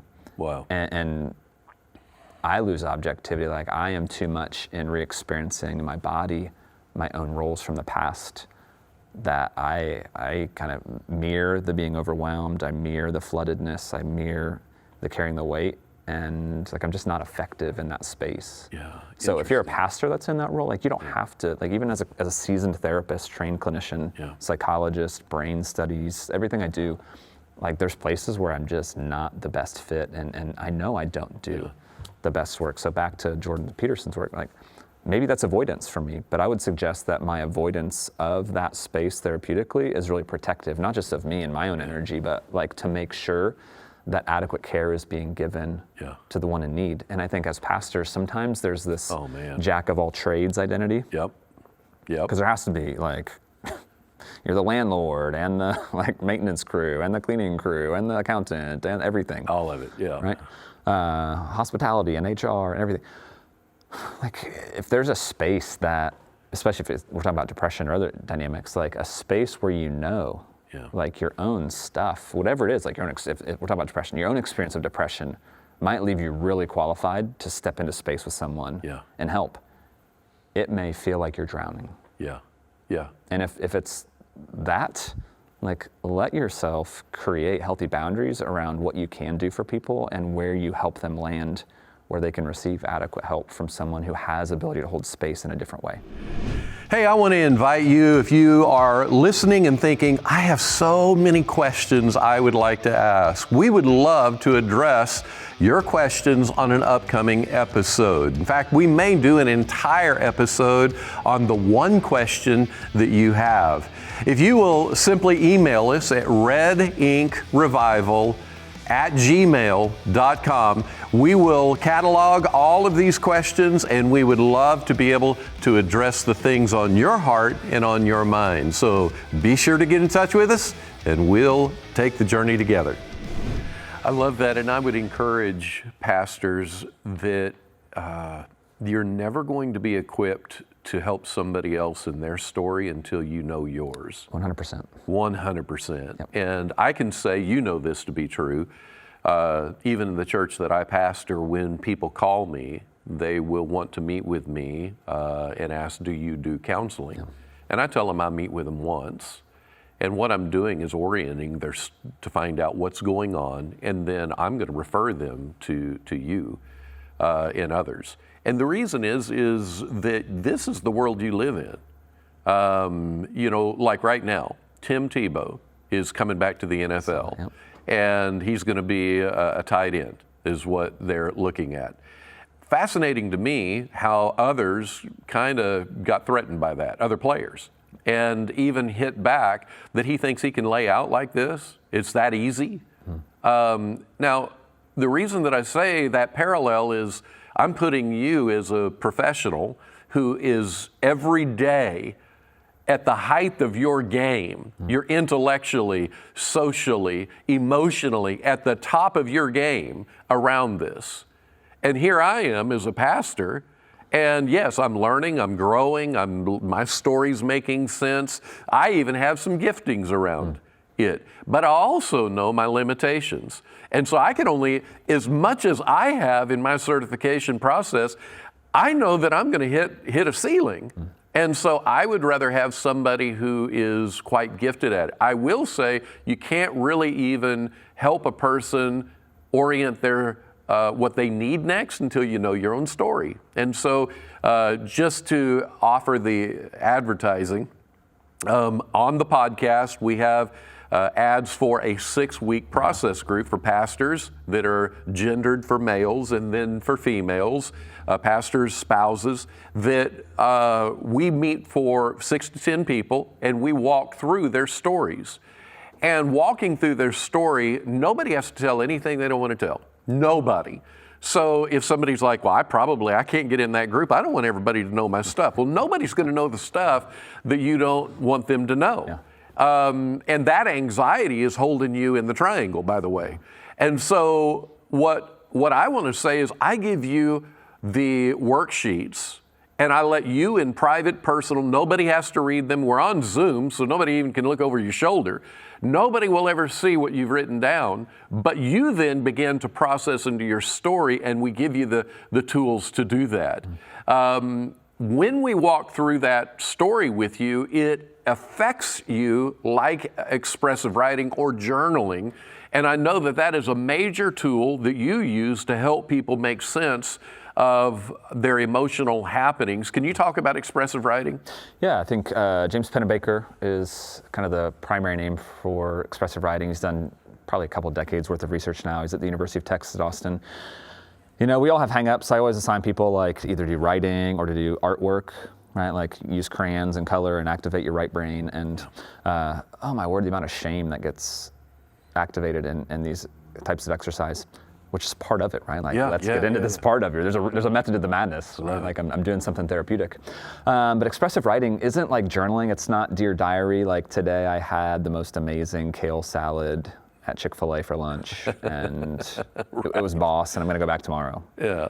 It's really more about metabolizing the affective reality, right? Like how do we go in and let ourselves re-experience? Kind of our right brain is a carrier of experience and emotion and relationship, and then how do we use something like writing to help us just move information between right and left hemisphere. It's kind of a primitive form of trauma resolution. We haven't even talked about trauma today, but that's kind of where we're going, is in the telling of our story, we downregulate a lot of the unresolved emotion attached to some of these experiences and some of these memories. You don't have to worry about punctuation, you don't worry about spelling, you just let your mind go. Yeah. And people will pretty regularly come back and be like, well, I wrote 3 sentences. I was like, what happened after that? I wrote 3 pages. Like, oh, interesting. Yeah. Right? Like this resistance is about like, I don't want to feel the pain. I don't want to feel the shame of like, I'm not a good writer. Yeah. Yeah. You don't have to be, right? Like, you don't have to be a good artist when I have you color something. Yeah. Right? Nobody's going to see it, just like the worksheets. Nobody's going to see it. But there's a vehicle for healing that when we work in harmony with God's design for our bodies. Yeah. Right? He gave us our neural structural dynamics for a reason. And when we live into those, they begin to do what they were created to do. Yeah. And I just wonder if as Christians sometimes we're reticent to participate in things because they're not spiritual enough, but like they're certainly God ordained by way of how he created us. And we have to get our bodies to work in harmony with his design in this process of healing that we're looking for. Yeah. It's interesting because the research even shows that if you use handwriting, it affects the neural circuits better, more galvanized than even if you type it. I can say that I do cheat the system on that, and I enjoy it more if I'm in front of a Word document on my computer. And part of it is then for me, it releases perfectionism of getting it all right. Sure. Because then I can go back and read it and experience it later. But isn't it, it's the equivalent of like you're running on a treadmill instead of jogging out in the park, right? Like you might not have the fresh air and the sunlight, but like it's better than nothing. Nothing, yes. And I love having, while I'm doing it, which I could do handwriting, but I love having worship music. And the reason I do that is I want to open the limbic brain. I want to create a fluidity to that. And I will say that when I get ready to do any expressive writing that way, I personally do it where I start with Dear God, or Dear Jesus. And the reason I do is because I want to associate the social dynamic of his heart and soul with me as I go through what I'm writing. And so then I'll write what I'm experiencing, what I have been experiencing, some of the narratives, even if the narratives are anti-God being that something that feels like it would put me in conflict with God. I felt abandoned, I felt overlooked, Yes. And then I just want to invite him into that space. Now, if I go through that, which it does amazing things for me, I'm not in a hurry. Sometimes I'll just sit and wait without needing him to speak. But if he does, great. But if I'm just sitting there, because if I get bored, which that does happen sometimes, if I get bored while I'm doing it, I'll say, Jesus, I'm really bored. What do you think about that? I'm just inviting you to feel my boredom with me. Right. And it amazes me. That triggers something that opens for me this connection with him that I didn't have just a few minutes before. And so I like to do that. I also want to make sure that I'm never shaming myself. Mm-hmm. So if I sit down to write and it's like, I am so frickin' not in the mood, I don't judge myself for that. I'll just say, Jesus, I'm not in the mood. And I'm not even sorry. I'm human. It could be the sugar I ate last night before I went to bed. Right. Something biologically has not got me into that momentum. And so I'll just say, Lord, I'm not there. I'm excited about, I'm intentional. I want to do it. And so, you ebb and flow with that. But I just like to invite the Lord into every, what I would quantify as negative emotional happening. I want to invite him to experience it with me, not as judge, but as friend, as empathetic partner. Yep. And it helps me tremendously.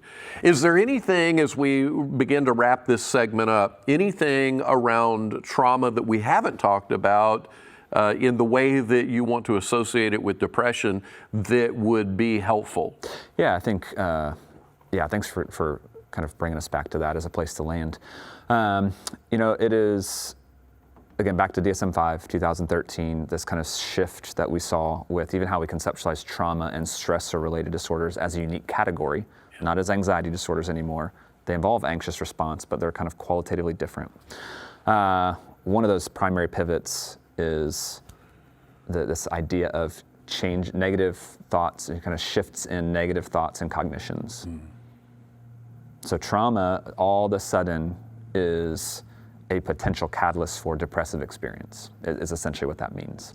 Wow. And I think oftentimes trauma that has not been processed, trauma that has not been identified, trauma that because of an effort to protect self, an effort to protect others, an effort to maintain some kind of facade for family, shame around disclosure of it, which we see with a host of things where there's shame that inhibits the disclosure of whatever trauma has occurred. Yeah. That metabolizes down into these, right, like not just as shame, but as depression as well. Mm-mm. So I'm always curious when there's any type of depressive stuff, dysphoric mood all the way to severe depressive disorder diagnosis. Is there a trauma narrative? Is there wound? Is there not just like wound, like somebody said something and it was really awful, really boundary violations, intrusive wounding experiences that have occurred, neglect, verbal abuse, physical abuse, sexual abuse, etc. Yeah. So oftentimes we tend to think that we compartmentalize that and our compartment doesn't leak, but that trauma compartment does leak, and what it does leak is depressive energy. Yeah. And I think of the description you just gave, and I like to use this, the TV show Everybody Loves Raymond, where everybody is so enmeshed, there is verbal abuses and there is violations of every kind of boundary. And when you have those kind of family systems, and let's say there's much worse than what TV could write into the script of abuses, when you are even working through the therapeutic process and making sense of your story and you're becoming whole, you may go home for Christmas. And as soon as you walk in the door, you have now been immediately taken on the character role that you had as a child and feel the depression. And it's as amazing as your brain is picking up smells like home. This smells like mom and dad. And then the siblings and their spouses come rolling in. And then all of a sudden, all of the hierarchy begins. And you don't even know it's happening. It's all on a subconscious emotional level. You feel the vulnerability of 15. I tell my clients, like, when you go home, be ready to be 15 again. Yeah. Right? Like, or metaphorically, like, maybe it's 13, maybe it's 17, but like there's some, you're right, like there's a constellation of rules and roles that you're going to go back into, and you've been stuck there, but this is, every time you go back is a chance to better understand it, to be curious about it, to differentiate and draw healthy boundaries, and leave with a corrective experience. Let me break in one more time and tell you about reddinkrevival.com, REDINK revival.com. I want to encourage you to sign up for our blog e-newsletter there, as every month it will hit your inbox with a provocative blog post with topics about theology, biblical architecture for emotions, and how understanding the human brain is so helpful in giving more insights to various biblical texts. We also will feature updates on our monthly events to help you keep up on the ready for everything that is available to you. Also, I'd like to remind you, if this podcast is serving you with valuable insights, to subscribe to the podcast. If you think someone else would benefit from it, please review it, comment, and share it on your social media platforms. If your friends are privileged to know what's helping you, who knows what God might do in their life with the same resources. That would be a gift to us, and it would be a gift to all your friends. We're holding you in our hearts and believing God with you for a year of supernatural increase. See, that is so amazing and helpful for people to be aware of. I have one of our colleagues that she is a psychologist in California, and she got married after she was a professional and her work was pretty strong. And she gets married, and they go to her family for the first time in their relationship, where he experiences her with her family of origin. They go back, and about a day into it, he says, "Honey, can I talk to you a minute in the bedroom?"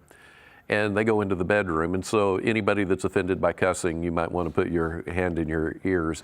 But he says, "Honey, why are you being such a bitch?"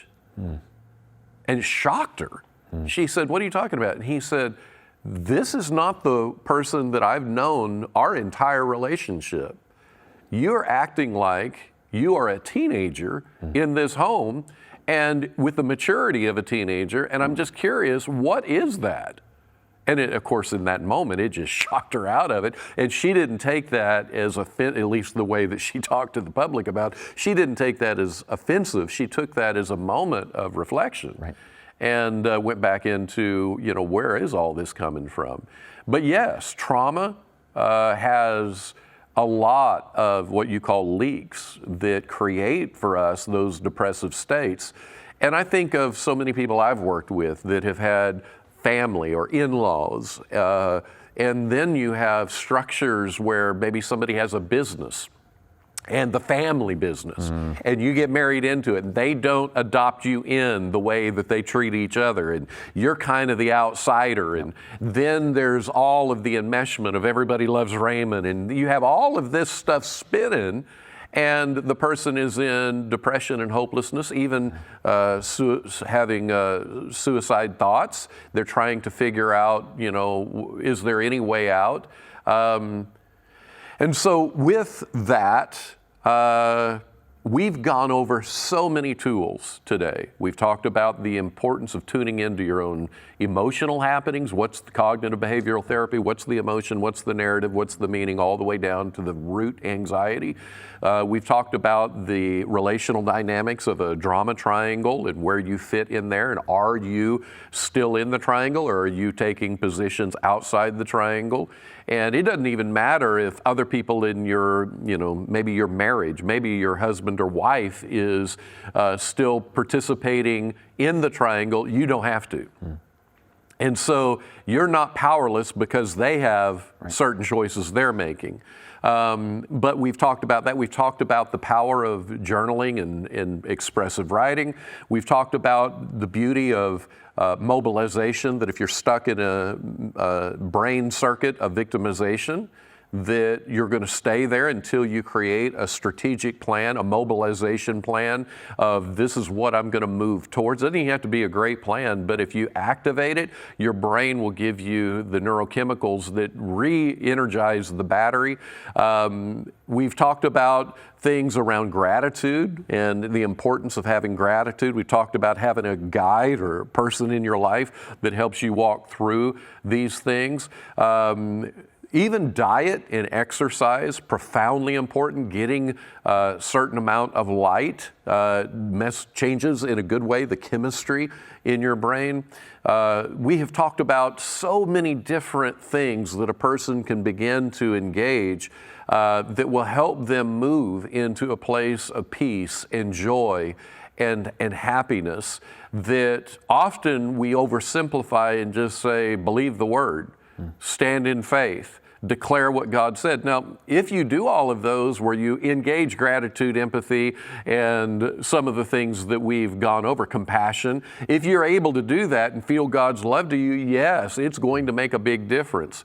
But the transformational component is going to have to do with the broader picture of everything we just talked about. Is there anything else that you might add to that big list that we just talked about? I mean, that's a lot, but is there more? Probably the primary one that I want to hit on is sleep. Oh my goodness, yes. Set minimum 7 hours.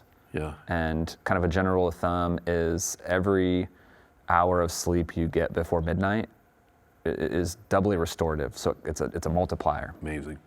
You know, so you sleep from 12 p.m. to 7 a.m., like that's 7 hours of sleep, right? If you sleep from 10 p.m. to 5 a.m., that's 7 hours of sleep, but it's about 9 hours of restoration. Yeah, yeah. Right, because of circadian rhythms, how our bodies are processing things, right? Like, so again, it's about how do we, in this healing process, work in harmony with God's design for our bodies. Yeah, yeah. Right, and some of the early sayings from Americana literature, right? Like early to bed, early to rise, right. Makes a man healthy, wealthy, and wise, right? Like it's a silly anecdote. Right. And yet, like now here we are a couple hundred years later, and we have at Stanford University laboratories that are validating the neuroscience by way of the ocular nerve, like how this actually happens and how much wisdom there really is in something like that. Yeah, so. And I am the quintessential guy who loves to stay up past, well, I don't anymore, but I did for years. You know, my energy would kick in. It was weird. I would get my biggest burst of energy. I could be ready to sleep at 9, get energy at 10, and it'd roll me to 2 o'clock in the morning. And some of my most creative times was during that period. Today, I go to bed 10:30, even 11. And so I get the pressure of trying to fit into the early to sleep, early to rise deal. But I can tell you my wife is early to sleep, early to rise. And I don't know, I mean, this is an interesting thought. I don't know, my wife wakes up chatty and excited. I don't know, but what is that connected to her early rise cycle? That she's predisposed to that neurobiologically because of early to bed, early to rise. That's an interesting idea. I do want to offer one more thought, and that is that if you have a spouse or a child that's in a depressive state, telling them to work these tools, if they are in a severe level of depression, you can't just say, do these things because they don't have any gas in the tank. There's no more energy in the battery. What you have to do is come beside them and say, would you just please go for a walk with me? And then offer them the privilege of co-experiencing with you. But the energy that they're going to have to do it will be in relationship. So there can't be judgment. It has to be a completely safe space. You can't be knocking them down or challenging them or telling them more weight of responsibility. Yeah, don't try and fix it. Just coexist with it. Be with them in it. In it. So I think that is awesome. Well, we've spent just a great almost a couple of hours talking about this, and our prayer is that this content wouldn't just be academic, but it would get integrated into the heart and soul of our listeners.